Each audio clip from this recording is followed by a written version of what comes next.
Our guest tonight is guitarist Donnie Thompson, considered Springfield's finest rock and roll guitarist. I think you all agree with me on that.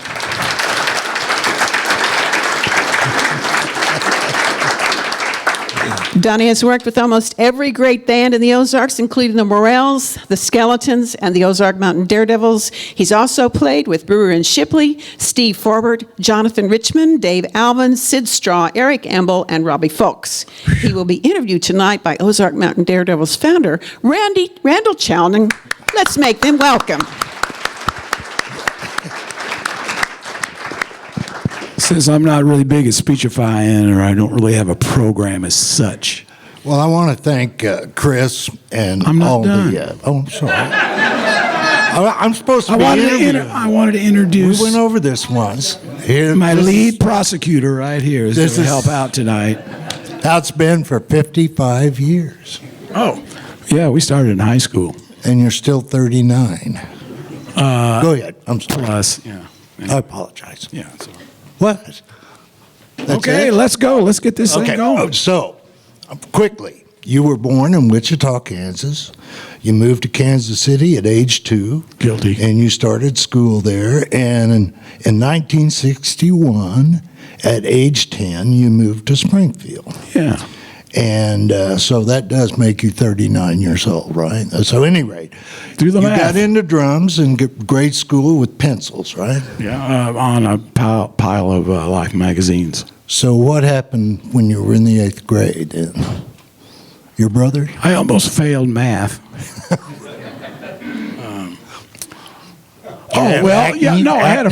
My brother had a friend that who was a really great drummer, and he brought his drums over to our house, set them up, and when they were kind of taking a break, I went back there and sat down, and I'd never seen drums up close before. And I just picked up the sticks and started doing something. And his friend came over and said, "Well, I think you can do this." And he came back and he showed me all the basic beats that you do, and the rest is history. Well, and then he left him, right? He left him there. That's why. For a week, right? Yeah. And unfortunately, he came back and got him. Yeah. So tell us about your first drums. We had a neighbor who was a repo man, and I bought this little cheap, crummy 2-piece drum set with a genuine Turkish brass cymbal. Yeah, drummers know what I'm talking about. And it said, it was repoed from somebody, but the bass drum, on the front of the bass drum said, "The Elegance." And I covered it up. So it wasn't a full drum set, right? So then, I guess I did that for a while. My mother realized I was real serious, and she bought me a nice set of Ludwig drums about a year later. 65, right? Yeah. So but right before that, though, you played along with Ventures and King. Oh, sure. I play along with records. Yeah, right. Doesn't every musician? Well, drummers do a lot. That's how they get started. Okay, and you formed a band when you had that first drum kit with friends, but you didn't do any gigs, right? It was my freshman year in high school. Well, we had one gig, but I broke one of my drum heads, so we had to cancel. Serious, the truth. It was $19 for a bass drum head back then. I didn't have that kind of money. Okay, now that was 65. 65, yeah. Now, Christmas 66. Oh, Christmas. What happened then? You mean Christmas 65? It's right here if you need help. Well, anyway. We talked about this. Christmas of 65, I got a little Stella guitar for Christmas. Oh, I thought you said... Well, sometimes I lie. It wasn't 66 that you got the electric? No. Oh, man. We're not there yet. Anyway. All right, keep going. So I started playing guitar, and by the summer of 67, I decided that's what I'm going to do. Yeah. So I gave up the guitar I gave up the drums, and my mother, bless her heart, she didn't want me to be a musician. She would have been happier for me to be anything else. But she bought me a really nice, beautiful Gretsch guitar. And I traded my drums to a guy in school who had an amp. And we started a little band in high school. Yeah. And that's when, we had the one gig, but we couldn't do it, So nothing happened till the next year. We started another little band. Now we could go over this pretty quick. you skipped playing drums with the Lost Souls, Oh, the Lost Souls. Well, which had Ike Stafford. Somebody knows Ike, don't you? I was 15 years old, and these guys were all like 18, 19. Yeah. Old men. Yeah. But it was a great experience. Yeah. Okay. My notes say somewhere around. Oh, wait a minute. You also played with Rules Chapel. That's where we're moving up really fast now. No, that's what my notes say. You got your guitar. We played in college. We had a little band in college. We also recorded some. We did. I helped Randle, who's a fledgling songwriter, record his original numbers. Very poorly it was. Well, some of them it was fun. I think some of them were pretty good. I think we had too much fun for you, because you were pretty serious, and the rest of us were just kind of. Well, I don't blame you. Shits and grins. As bad as I sounded then, you couldn't be serious about it. He didn't sound that bad. So anyway, so we did that together in college. Yeah. I was in college, and you were still in last year in high school. Mm-hmm. And then we played for a couple of years, I guess. We did a lot of frat parties. Yeah. And we were our whole fee was $100. Remember that? Remember playing in the basement at the Pike House over at SMS all the time? We got paid? Yeah. A big $25 a piece. Oh, And they tell didn't, me. you remember they didn't ever give us any beer or anything. Well, I didn't even drink then. Okay, any rate, so then it was Stillwater. No, wait a minute, we must have been on LSD the other day, because this doesn't add up, see? Well, we did that for a while, and then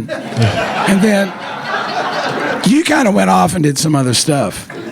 Yeah, And I got the how job. come, so when, I got the job at the rock shop. Rock Shop, yeah. Well, Rockers. we're getting there. We're trying to going go way as too fast as slow. we can. We're going way too slow. Let's see, what do we got? He's done a lot of stuff. Yeah, but I didn't do too much. You were pretty busy. You were going around. You played at bars. I was so impressed when you called and told me you did like 2 weeks in Joplin. Yeah, 6 nights a week. I was going, wow. Well, Yeah, I loved it. that was with Chris and Yeah. Stevie Richardson, or not? Yeah, Stevie Richardson playing bass. Anyway, but I used to notice at the plaza there was this music store coming in called the Rock Shop. And I watched it like an eagle every week. And finally it opened up, and I walked in there. I'd met John Gott a few weeks before that, and we had a little jam session with some other people. And I walked in and I said, "You need any help here?" And I don't know, John isn't here, but I think he saw, he heard me play at the jam, and he thought, I think this guy can sell some guitars. And he gave me a job. I was kind of surprised. Anyway, but that's when I met Rule over Yeah, there here, you go. and the Chapel Brothers. And I got a gig with their band, Stillwater Junction. There you go. Yeah, okay. That's what it says right there. Okay. You're doing good. And then, yeah. I'm proud of you. Yeah, thank you. And then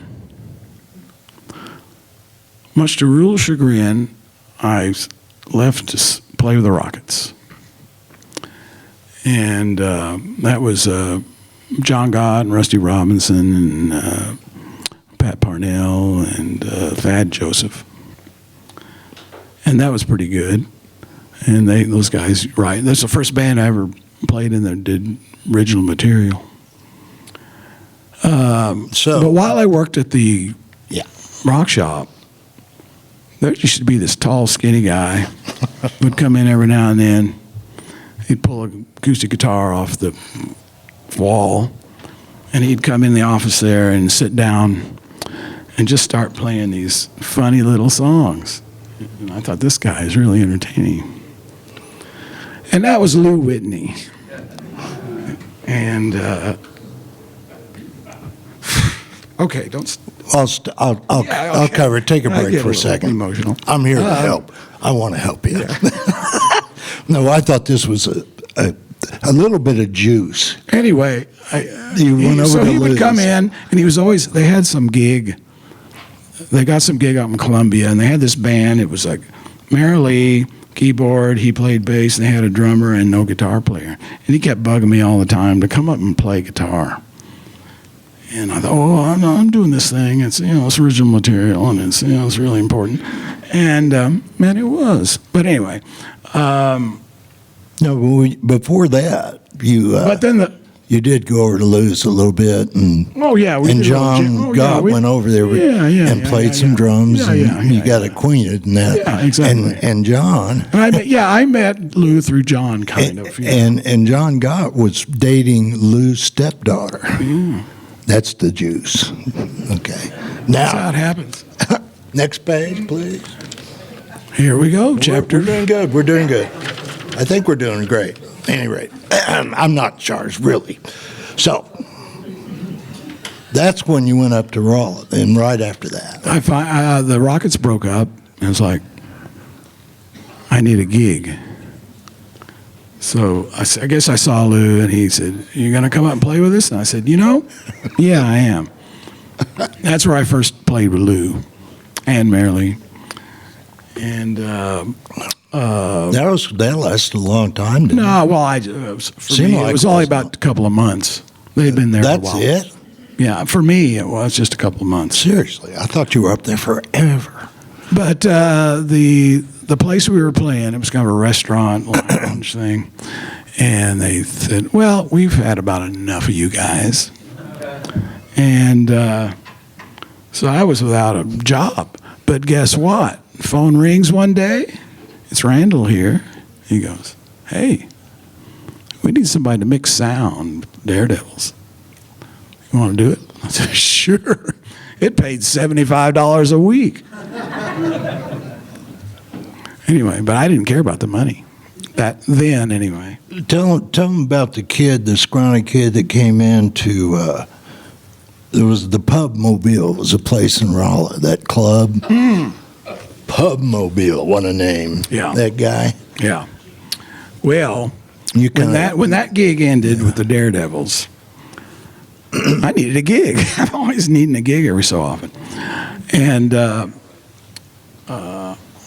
I called Lou and said, "What are you guys doing?" He said, "I don't know. We need a guitar player." So I went back and played guitar up in Raleigh with Lou and Marilee, and they had a drummer. And while I was there, this guy, Tom Shipley, from Brew and Shipley, walked in with a friend, and they sat down. And anyway, on the break, I went over and talked to him.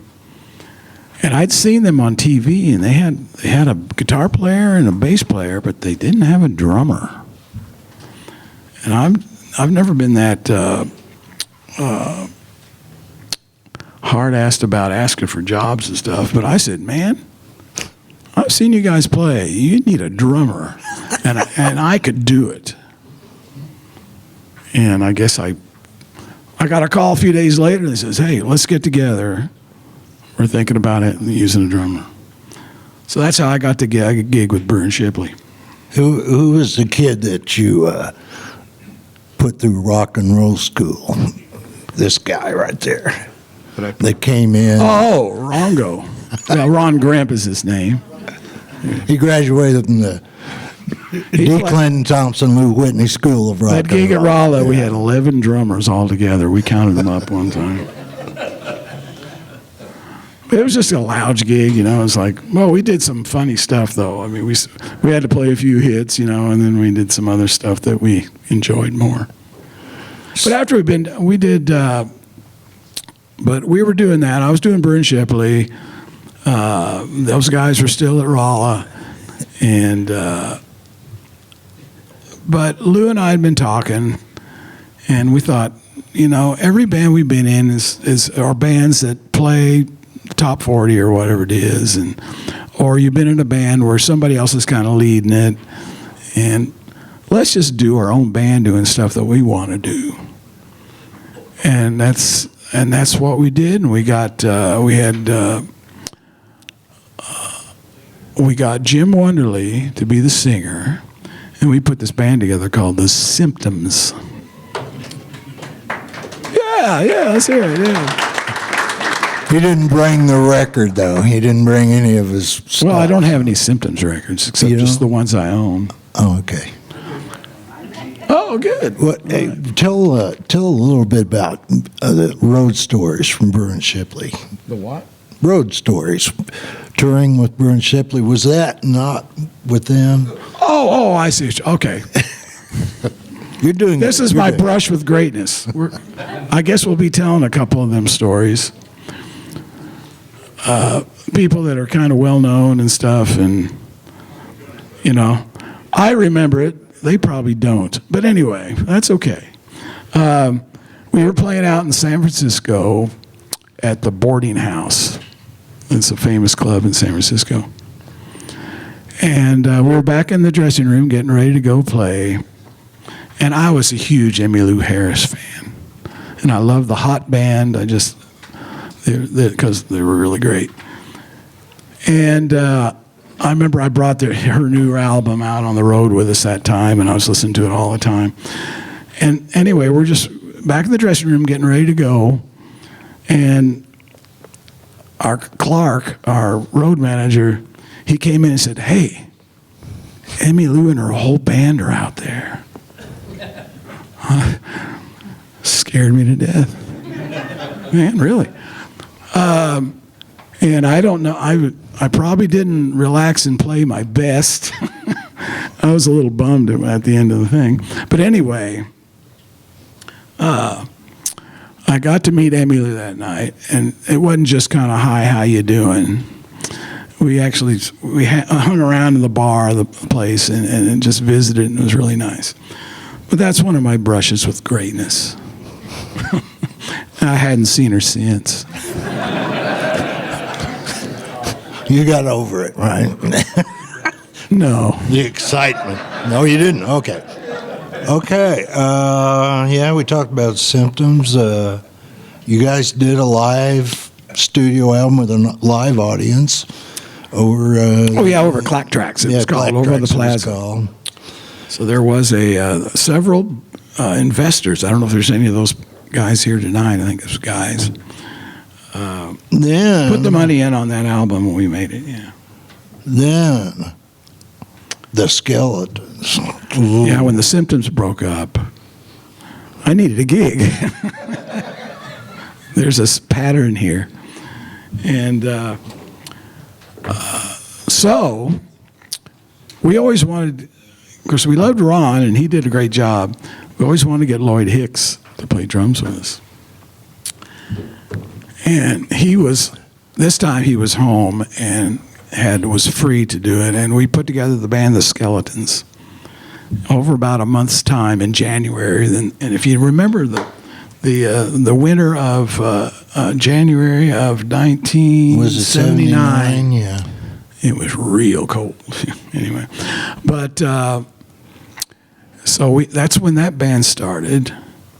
And we did that through the summer, but late in the summer, I got this call saying, it's from a manager of a guy named Steve Forbert, who some of you may remember. I don't know.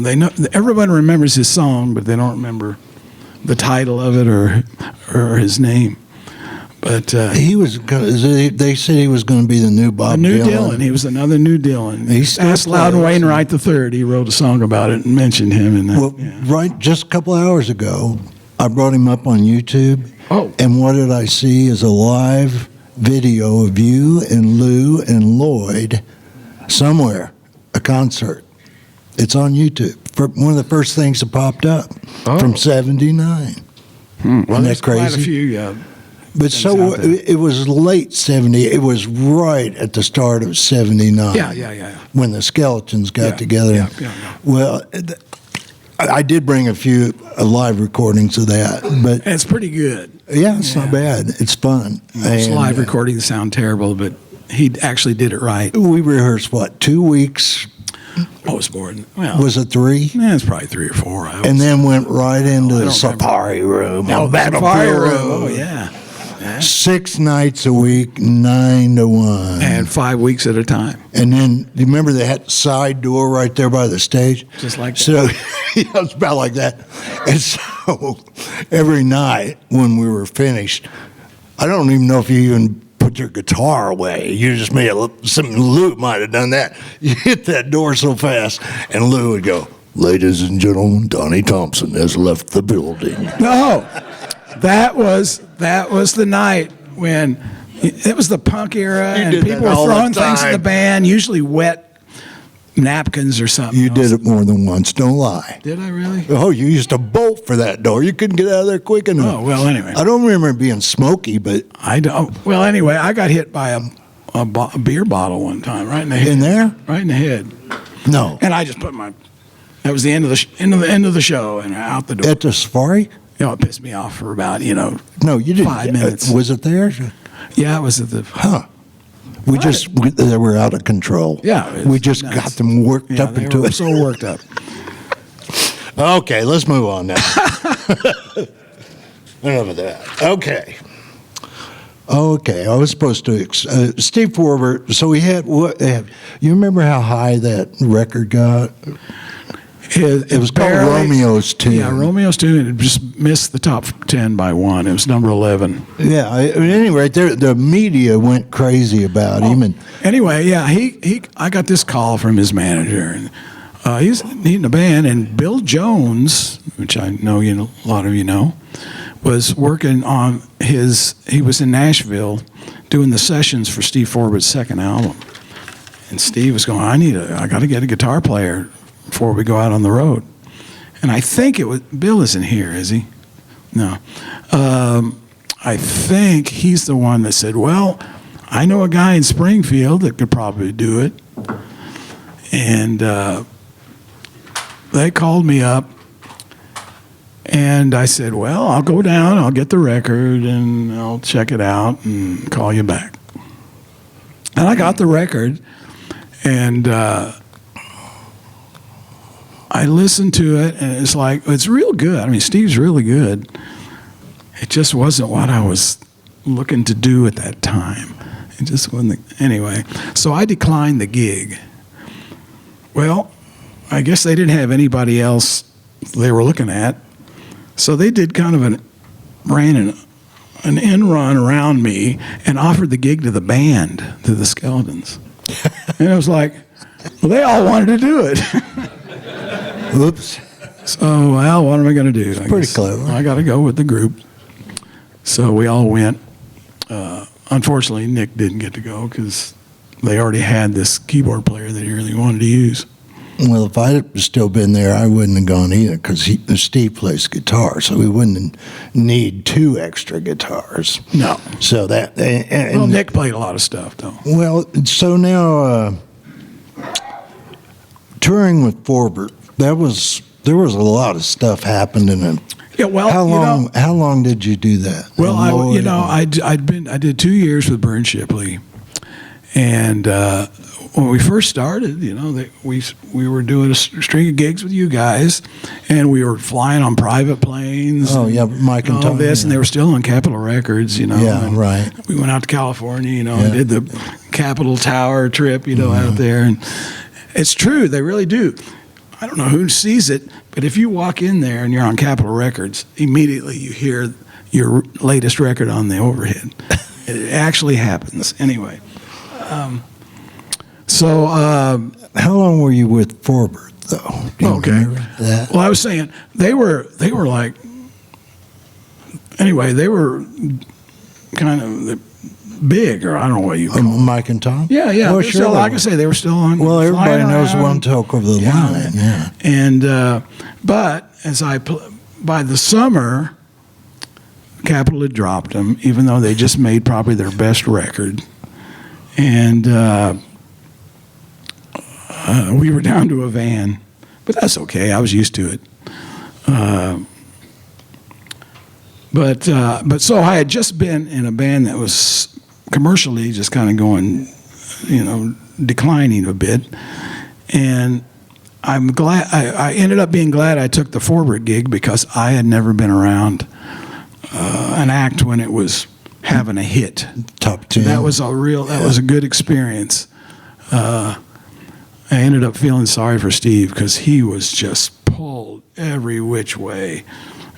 Interviews. He was young, too, wasn't he? He was pretty young. Yeah, he was a couple years younger than me. But anyway, that was really interesting. It made me, like, not want to have a hit record almost because it was like, wow, that's a lot of work. Anyway. And so and everything worked out real good. Well, you meant, when you were with Steve, you met a lot of people. Oh, I did meet a few so people. You got stories of Gene Clark, Carl Wilson, being out in the audience. Well, the big one, I have to say, was we were playing in Asbury Park.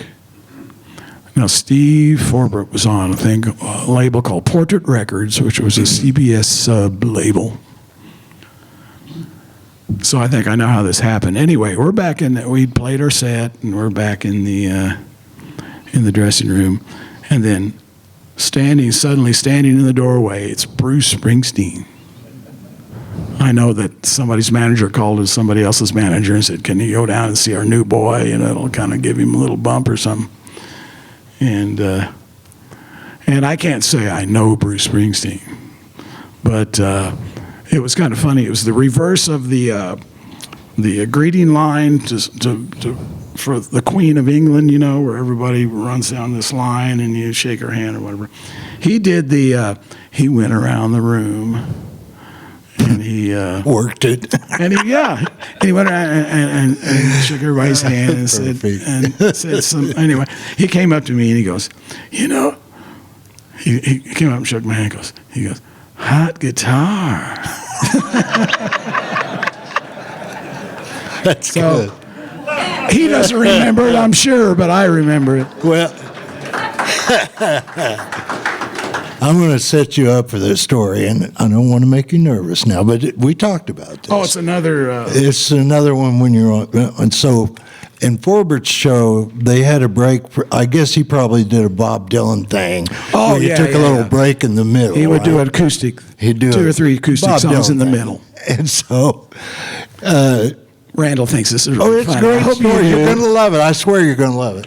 And so you were doing a show with Bonnie Raitt and her We band.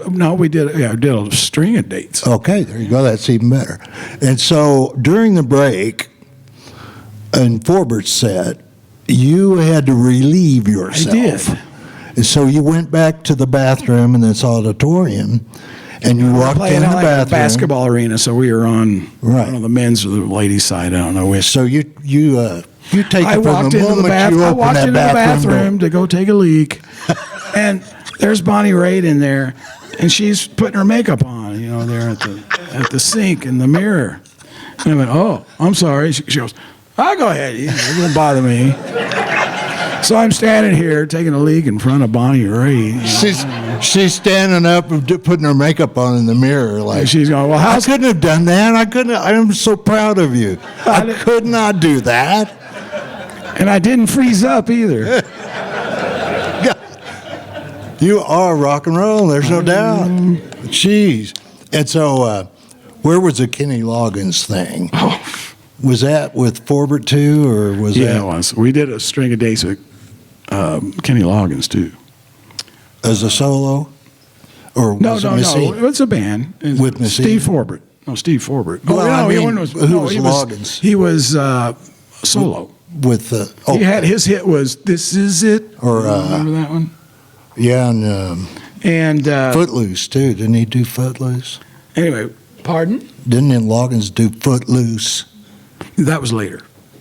Okay. Go ahead. And Sorry. I know. But we did the last gig, so we had a little get together in our bus, and Kenny came in. Well, that's great. We thought it was cool. And Lou and I were in the back thing where the big bed, the bedroom, the main bedroom is, and we were watching a video that. What was that rock and roll documentary? Not the Kings of Rock and Roll, but the. No, it was Bo Bridges, not Bo Bridges. Buddy Holly. No, it was a documentary. It was the first one I think ever made about A rock real and roll. documentary. Yeah, a real documentary. It was. They showed it on ABC or something. But we were watching. It was Eddie Cochran was up there, or was it? No, it was Gene Vincent. And Kenny comes back there and he pokes his head in and he goes, "Ooh, is that Eddie Cochran?" No, it's Gene Vincent. No, but actually we did that after he left. Eddie Cochran. Anyway, so we were all in the bus there up in the front part, and we had so much. There was 3 cases of beer on the rider. For the rider was crazy, and not as crazy as Hall & Oates, but that's another story. I didn't play with him. So we were just sitting around shooting the shit, and Kenny Loggins can drink a lot of beer. I swear, there was always a lot of beer on there because the roadies would always bring all the extra beer, which there's 2 cases extra, and they'd bring them on the bus. Anyway, Kenny, gosh, I hope he never sees this. He's a nice guy. He would get a beer, and I swear 15 minutes later, he'd say, grab me another beer. I mean, I don't know how many he drank, a whole bunch. He didn't seem to get drunk. But anyway. That was the cocaine. But he leaned over to me, and he goes, Could I get your phone number? You sound more like Jimmy than anybody I've heard in a long time. And I said, oh, Jim Messina. Jim Messina. I'm sorry, Jimmy. Yeah. It was He Jim played Messina. a Telecaster too. Yeah, he did. And I did a little chicken picking too, or whatever. Yeah. Anyway, but I never heard anything from him. But I was surprised that he was doing this like adult contemporary kind of almost jazzy music. Well, he's amazing. And then a month or 2 later, there was a Footloose thing came on. It's real rocking. Oh, he's I'm all right. Unbelievable, actually. I like those records, actually. Okay, so then after all that heady stuff, Oh, yeah. you came back to the quiet life, and you and Lou and Mary Lee and Rongo formed a thing called the Morels. We needed a gig. There you go. And you did a record where you're standing on the steps behind some club somewhere. That's the photo. Remember that? Oh, yeah, that was behind the Horrible Zoo photo. bar. At Really a horrible photo, actually, but good band. Very good band. I've taken horrible photos too. When we decided just to do our own band, it was really like the Symptoms were basically a oldies band. We did a lot of everybody's favorites, but it wasn't the usual lounge band playing the top 40 of the day. We were playing like 10, 20-year-old songs. But we didn't know. We were pleased that there was a crowd just waiting for that stuff. Well, you had just a brutal groove. I remember. It was a good band, and no kidding, no fooling. But it only took a couple of weeks for it to just be. Yeah. Well, we were playing 6 nights a week, 5 weeks at a time, and Mondays, Tuesdays it'd be a little slow for the first set, but by about the second or third set, there's a crowd in there. Yeah. And then the rest of the nights just took care of themselves. It was great. But that was a different time, and there wasn't all the other things to distract everybody. Not all the tech was there. It was live music was kind of the thing to do at that time. I remember seeing you over at the Hangar, a place called the Hangar. Yeah. not there anymore. It's a foundation now. I just remember your groove was. I was going, holy crap! No, it was really good. You guys just locked in so good.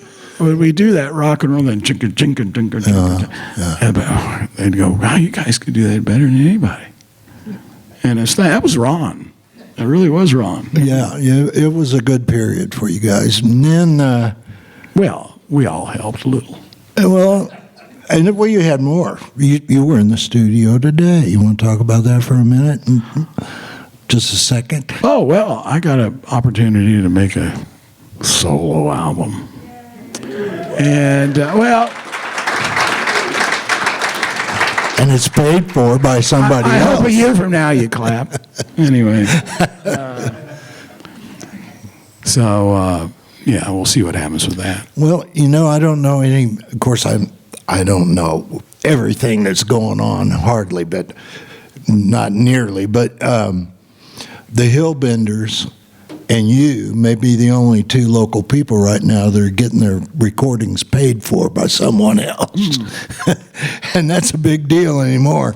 Anymore, everybody's paying to do their own recording, paying to promote it, and it's crazy. It's really crazy. I wrote a song about it. It's called Pay to Play. So somewhere after that Morrills period, you were also, I guess you guys, maybe the Skeletons were kind of together, but at any rate, I was coming off of a stint of about 3 years with the Daredevils, and the way they had their accounting set up, I was owing the IRS more and more each year, which I wasn't too comfortable with.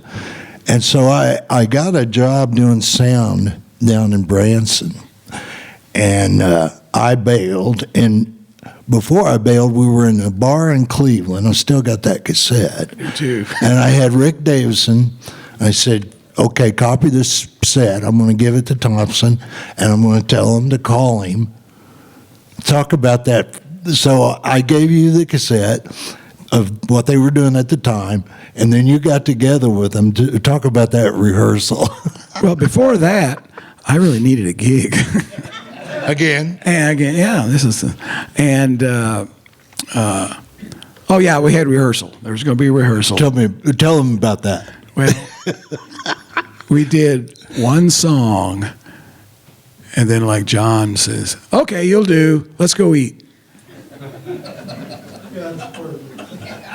There you go. I don't know if they said let's go eat, but that's it. Yeah, probably. But yeah, I'd already known those guys for a while. Yeah. So I'm a big Daredevil fan. I didn't know that would last 4 years though. And you went to Europe twice. You got strip searched in Canada.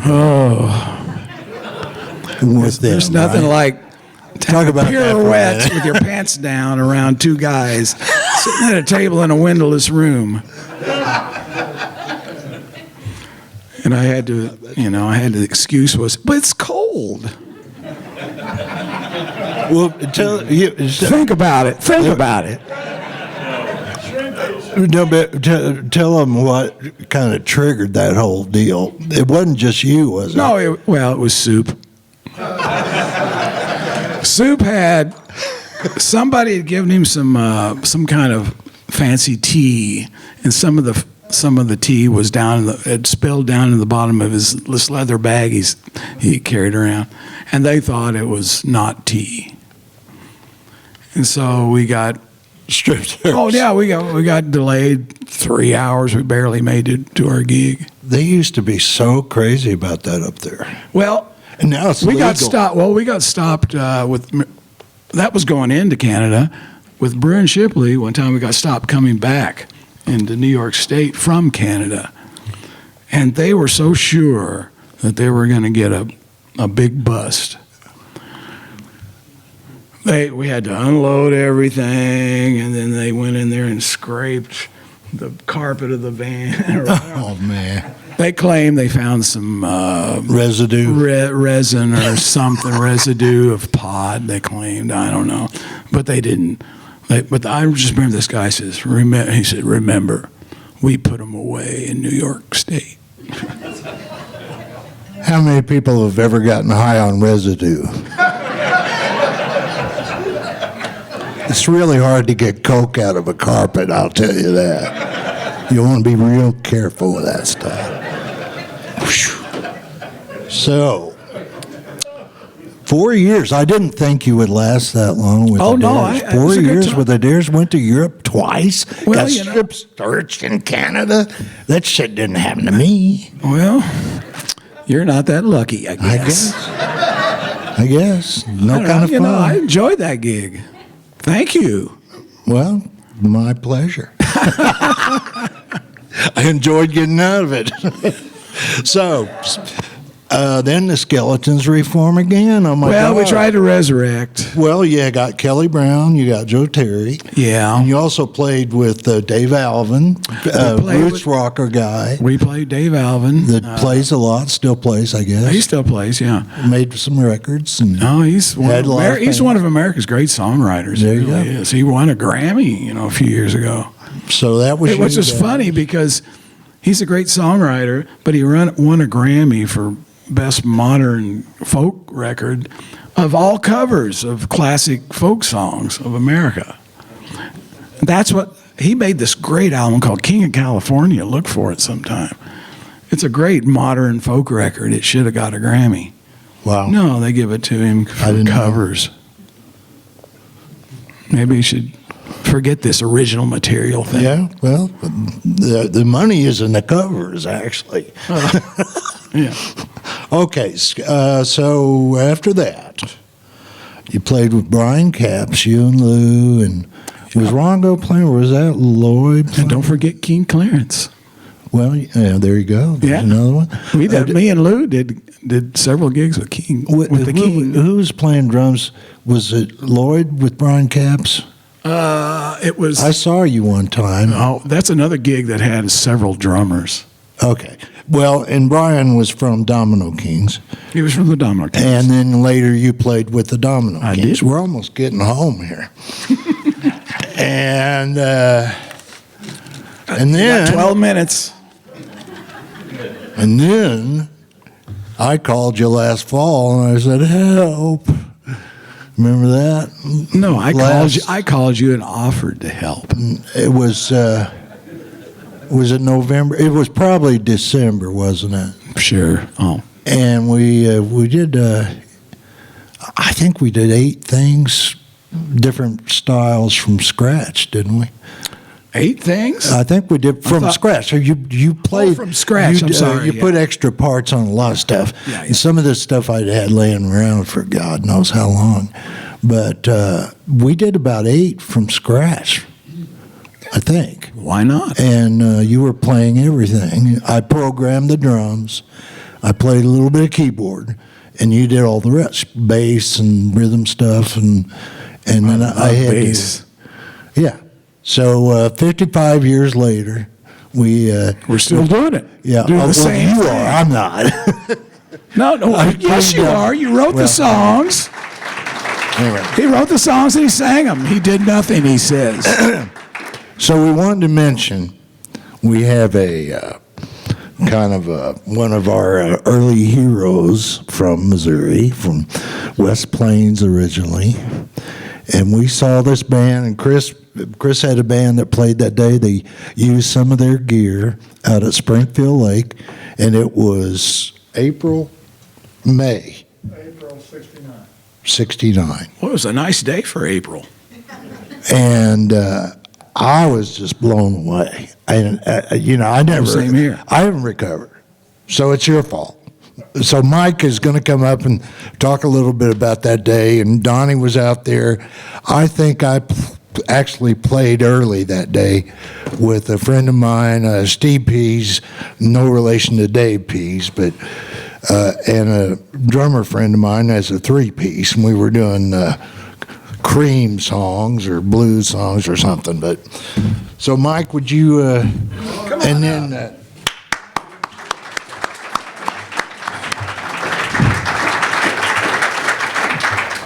Stay there, Aaron. I need to stand. Rigor mortis. Did you see what I just did? Show off. I stepped all the way up there without my cane. And then after you've grilled him, you'll take a question, I guess. How much time do we have left? Well, we got about 10 minutes. 10 minutes. How you doing, partner? Hey, buddy. How you doing? Long time no gig. Yeah, that's for sure. And did you say you almost failed math? I did. I got a D-. I Well, shouldn't. it wasn't math. It was I shouldn't have been algebra. letting you divvy up our gig money all this time. I didn't think you noticed. Well, I remember when you and I met, and we were introduced by Mr. Chowning. Mm-hmm. It was at Ernie's Steakhouse. Oh, is that where? In I thought Columbia, it was Missouri. his little attic studio. Randall says Randall was a huge supporter of the Sound Farm. Me too. And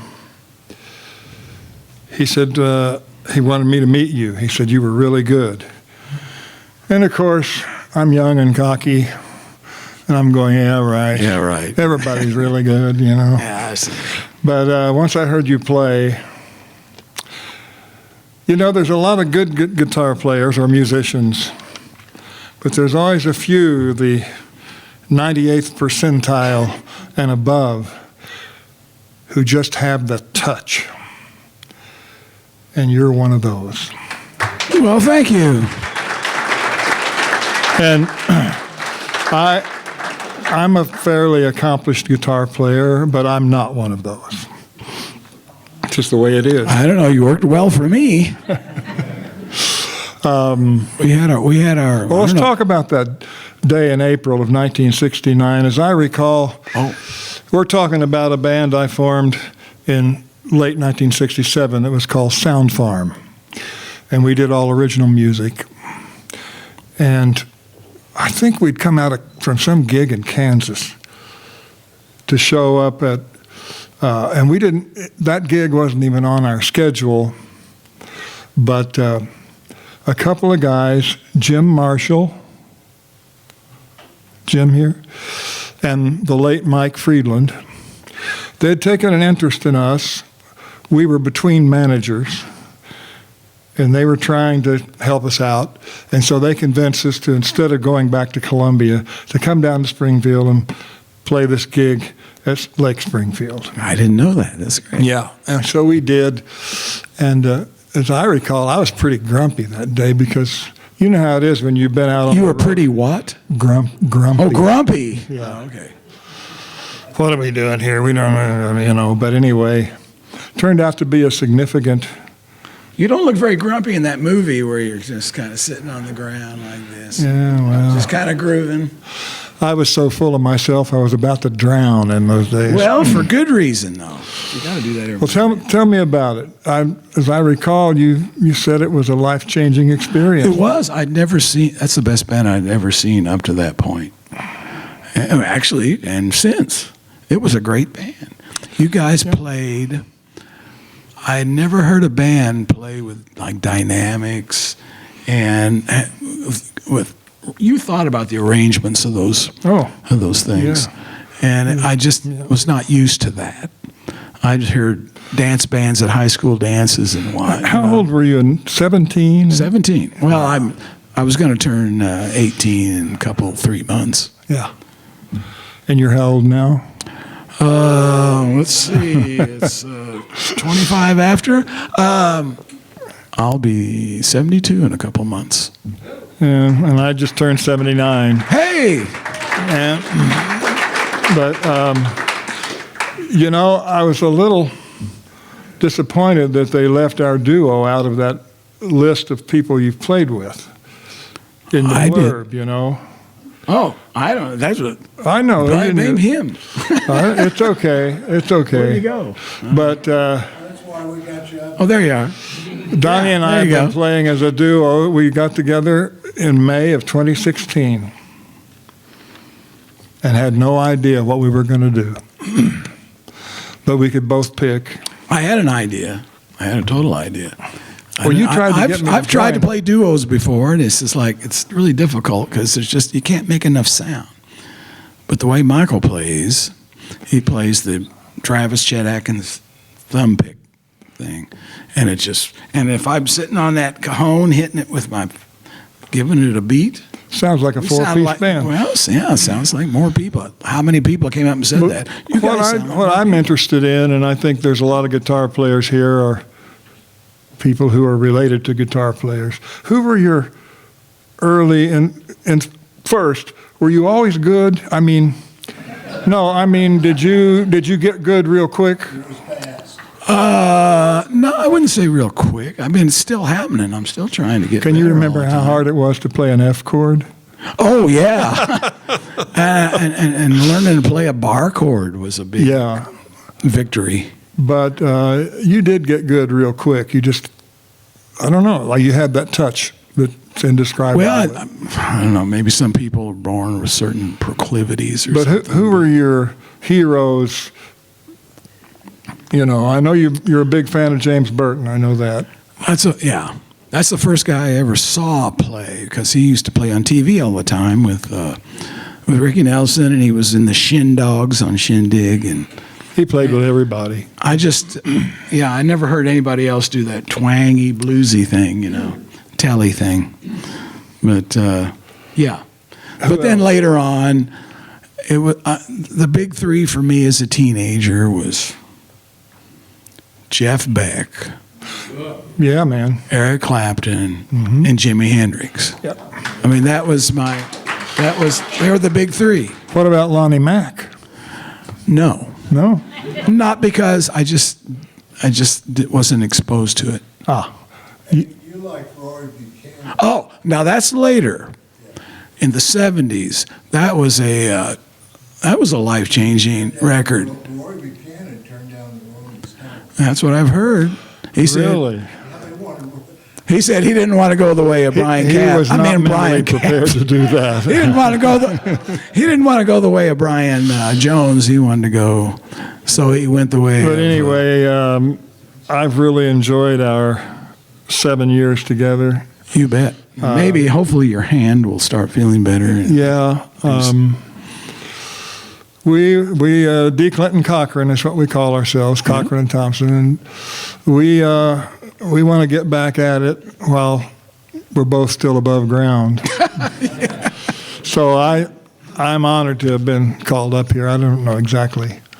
Hey, you played my 60th birthday on my dad.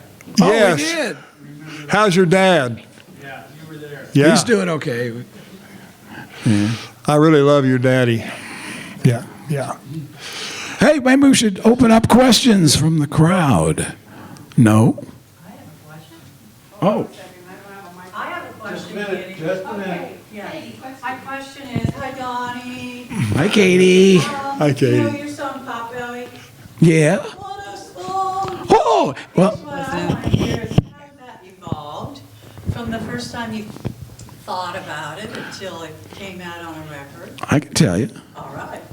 I was sitting listening to a baseball game, and I often sit and noodle on the guitar if I'm listening to a basketball or baseball game, and that's where it came from. I just started messing around and just screwing around. And That song has one of the weirdest changes, and if you're a musician or a guitar player, it goes from A to E flat. Go home and do that on your guitar. eat your heart out, Brian A, Wilson. E flat, A, E flat. That's a great little tune. That's one of the first ones I learned when we started. Oh, And it took me a good while. it's a little odd. It's odd. Question, yes. First of all, Park Central School. Hi, Dick. Park, hey, buddy. I'm so happy to see you. I'm happy to see you too. Okay. You never mentioned the Park Central Square. That's Oh, my favorite band. oh, they're one of my favorite bands too. I love the Park Central Square. That I've noticed when you get really way out on the guitar, you have kind of a modal sound, like almost Eastern. You know what I mean? well, somebody told me. Yeah, it's somebody told me we played that Mountain Stage show, and the guy in the band said, "Oh, I love that kind of Middle Eastern solo you did on Out of My Way." That song, you know. Yeah. Sometimes you get in that territory. Any influence there? Just No, I'm just always looking for something different to do than just block blues runs, and I love blues. I mean, it got me interested in music in the first place. But I don't know. I'm sure it if you go back far enough and you, I don't know. Yeah. I don't know. Yes, John. Can you tell a little bit about how or why you chose the Ronnie Self song, Morels? Oh, good question. Because he was a great songwriter. So My let me gosh. repeat the question for the camera that you're asking how and why he chose the Ronnie Self song for the Morels. Is that correct? I would not have known Ronnie Self if you guys hadn't played it, but what an amazing... An introduction to Ronnie Self. That makes me feel really good. Really good that we did that for you. Good. Anyway, they're just great songs. Of course, I never met Ronnie myself. Like Lou knew him, and everybody else I know knew him. But they're just good songs, and we played those, I guess, with the Skeletons and the Morels. And the thing we were trying to do is we wrote some songs, but we weren't really songwriters, not dedicated songwriters. And I always thought we needed to find song. There's a lot of good songs out there that just people haven't heard. They didn't chart for whatever reason. And I figured we'd do those and people would identify those songs with us. I mean, if somebody asks us, we'll tell them who wrote them or whatever, but... Pardon? What song was it with Ronnie Self that you did? Oh, Ronnie Self. Well, of course, Waiting for My Gin to Hit Me. Pardon? Home is my hand. Yeah, Home in My Hand. That's what I was trying to think of. Thank you, Nick. Oh, gosh. We actually did a session with Ron Jr., and he did all of Ronnie's songs. He didn't quite have Ronnie's just whatever that thing he had, But that was interesting. Well, yeah, a little bit. Well, yeah. John has a question. 40 years ago, you did a song that we play every day at the museum. Oh, Reds. And how did that happen? Lou basically wrote the song. Lou would write a song every other year. Well, and I wrote a few songs too, but he came up with the main song, and I came up with the what is the name of the place? The Caledonia part. That's what I always call it. And I came up with the doom doom doom doom doom doom doom doom. That's my. You also throw a lick into that song. Go watch the Reds video, and when Donnie takes his break, he plays a lick that he told me once. This is the lick that drives all the other guitar players crazy. Oh, that was. I'm sorry, that was the growing a beard. No, but you use that same lick in the Reds video, don't you? I think you do. No. Well, close to it. Well, what? Anyway, I think you're thinking of the. Mike Smith has an answer for that, I bet. Okay. I have an answer, but I have a question. Sure. The Morels had a great relationship with Michael Feldman and the What Do You Know program. Sure. About that? Michael Feldman and the What Do You Know program.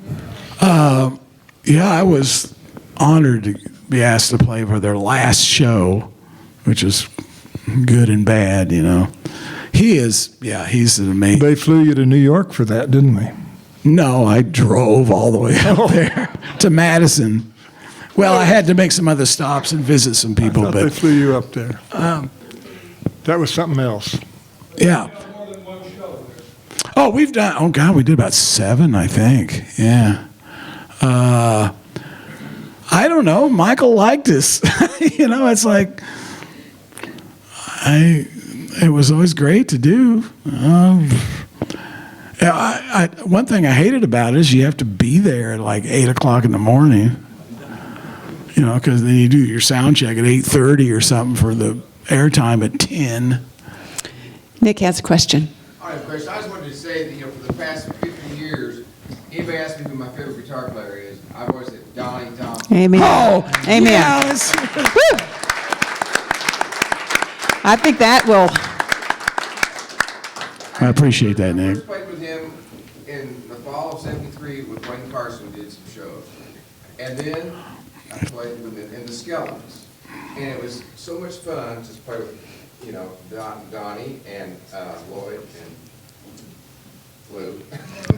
And to play rhythm guitar, you know.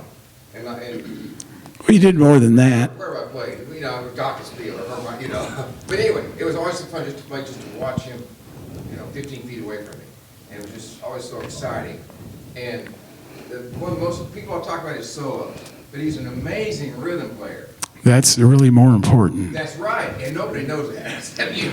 You are I right. learned that from Wayne Carson. You're right. I love watching your solos because every other guitar player, I know the next note they're going to play. I know where they're on the neck. I know the last note they played. I hear it. It's, okay, I know where you're going. No.